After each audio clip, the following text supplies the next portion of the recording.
어제 수원지방법원에서는 그렇습니다. 제출했어요? 수원지방법원에서 네. 그 수사단장에 대한, 그러니까 이게 이제 대령이라는 계급은 있고 보직이 이 그 해병대 내에서 수사기관, 군사경찰의 최고 지휘관이 수사단장이거든요. 우리로 네. 치면 지방경찰청장하고 똑같은 겁니다.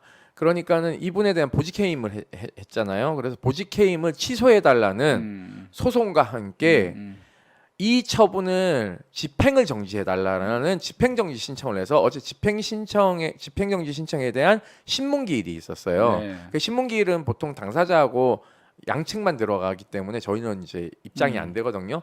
그래서 1시간 20분 가까이 했는데 아니 어제 그래서 뭐 별도로 또 접수하신 게 있잖아요. 네, 의견서 저희가 그 접수했어요. 의견서도 네. 접수했고 뒤에 이제 17,000명의 그 구속반대 탄원도 이만큼 관심이 많으니까 탄원서도 보직도 같이 제출하고.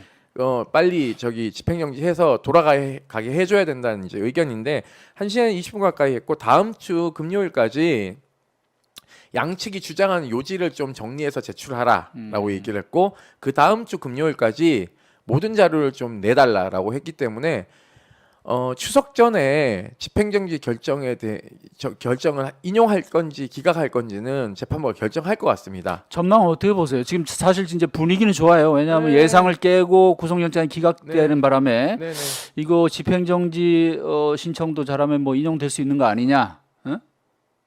뭐 저는 인용될 가능성이 높지 않나라고 생각합니다. 왜냐하면 항명이 주요 보직의 해임의 사유였기 때문에 네. 항명에 대한 부분을 물론 행정법원이 판단하는 것은 아니지만 영장이 기각됐고 그리고 진술이 오염됐고 하는 것들이 있기 때문에 충분히 보직 해임은 그 손해가 막급하기 때문에 우리는 윤석열 대통령이 검찰총장 할 때도 그 직무정지에 대한 부분을 그렇죠. 2020년 인용이 됐죠. 2020년 12월. 예, 그렇기 때문에 이 부분도 유사한 지점이 있기 때문에 집행정지가 받아들여질 가능성이 저는 높다라고 보고 일단 있습니다. 결정이 나오면 뭐 이후에 본안과 상관없이 일단은 복귀하게 되는 복귀합니다. 거죠, 그죠? 예, 복귀하는 초유의 사태가 벌어지는 거죠. 예. 그러면은 해병대 사령관은 참모회의 때 예. 수사단장을 매번 봐야 됩니다. 예. 네, 그리고 한 건물에 있고 뭐 이렇기 때문에 한 건물 아니야. 아니 두 저쪽 건물에 분은 있고. 네. 제가 보니까 어제 제가 그래서 박대령 옆에서 슬쩍 이제 물어봤는데 공식 인터뷰는 뭐 못하게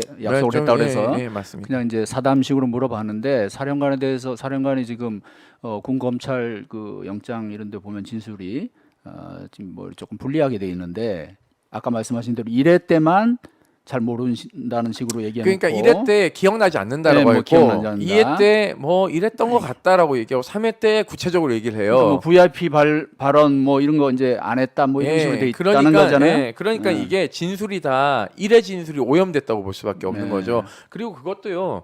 김동혁 국방검찰단장이 육사 출신 원스타 진이거든요. 본인이 직접 가가지고 사령관을 3시간 동안 수사를 해요. 다시 쓰게 한 거죠. 그리고 그 다음 날 그게 진술서가 제출되거든요. 그리고 장군 참모들 여기 장군 참모라고 하면 해병대 사령관은 삼성 장군이니까 그 밑에 참모장 원스타, 서방 참모장 이게 서해 도서 관련된 사령부의 사령관이기도 하거든요. 그리고 한 명이 부사령관 이렇게 3명이 투스타, 원스타가 있어요. 그리고 이제 뭐 비서실장 이게 쭉 있는데 이 참모들을 밤새 막 늦게까지 원하는 답을 할 때까지 막 진술을 하라고 강압했다 그러더라고요. 이건 제가 정통소시통에 얘기를 들었어요. 그게 8월 3일인가요?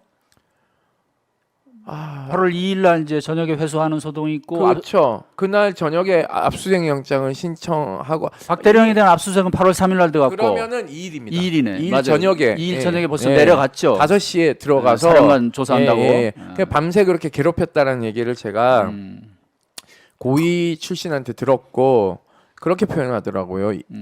이것들이 어디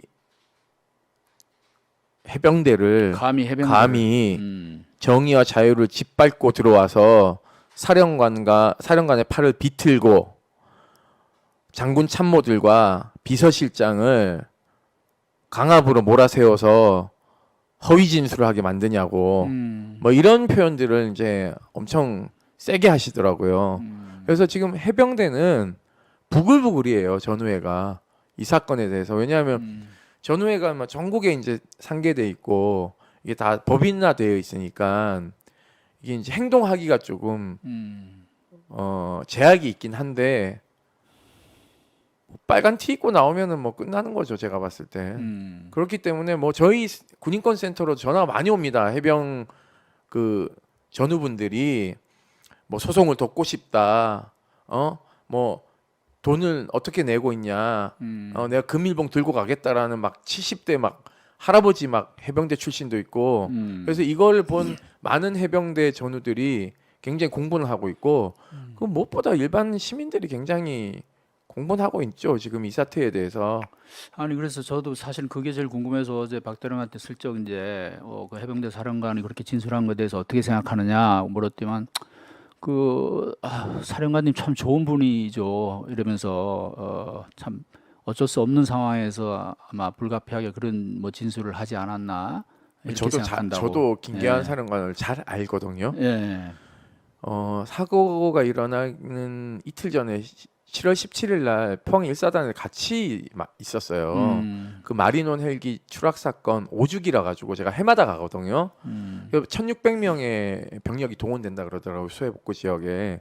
근심이 가득한데 이분이 심성이 좀 여려요. 지금 국회 나와서 답변하는 장면이네요. 예, 여린 분이고 그러니까 제가 두둔하는 게 아닙니다. 그러니까 사실 국방위원회 나와서 많은 얘기를 해주셨거든요. 거짓말을 잘 못하시는 분이에요. 근데 안타까운 건 이런 거죠. 사실은 저런 외압이 들어올 때는 저 못합니다. 전역 하겠습니다.